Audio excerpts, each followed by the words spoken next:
This book here is the most popular book in the world.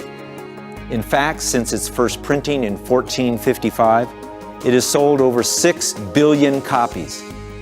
Every year, there are an estimated 100 million Bibles sold around the world, and many more are given away. While the number of copies sold does not determine truth, what is it about this book that has stood the test of time? One of the things that makes it so extraordinary is the fact that it has survived, even thrived, for thousands of years. At times it's been revered, at other times it's been searched out and burned.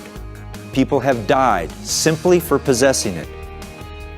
What is the message in this book that has caused some to give their lives to defend it? Jurors are not personally affected by the outcome of the decisions they make while sitting in a jury box. They either rule for or against a person. After delivering their verdict, they simply get in their cars and go home. It's not affected them personally. The outcome of this trial is much different. Let's begin. I want to call upon Dr. Paul Maier, best-selling author and professor of ancient history at Western Michigan University.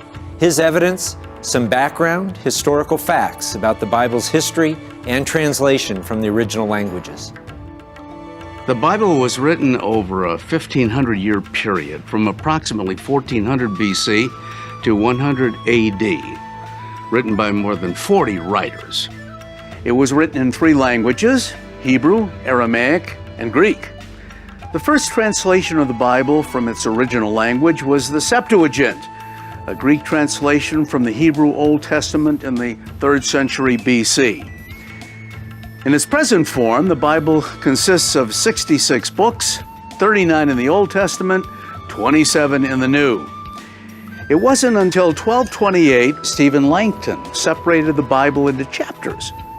In 1488, a rabbi named Isaac Nathan divided the Old Testament into verses. And Robert Stephanus did the same to the New Testament in 1551. The first English translation began in 1382 and was completed in 1384 by John Wycliffe and his associate John Purvey. These translations were all done by hand and smuggled throughout Europe. The first Bible printed on movable type was the Gutenberg Bible in 1455. It was a version of the Latin Vulgate. Martin Luther first translated the New Testament from Greek into German in 1522. With the help of others, the complete German Bible was completed in 1534. Luther's translation was influential in the first printed English translation of the New Testament by William Tyndale in 1525. Tyndale was later captured, strangled, and burned at the stake. The first legal English translation of the Bible was the Coverdale Bible. Completed in 1535, it was translated by Miles Coverdale, who relied heavily on the work of William Tyndale. The first English translation of the Bible to be divided into chapter and verse was the Geneva Bible in 1560.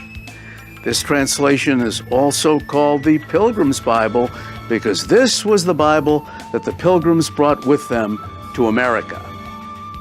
50 years later, the King James Bible, certainly the most sold translation of the Bible in the world, was published in 1611. Since then, thousands of translations have taken place across the world.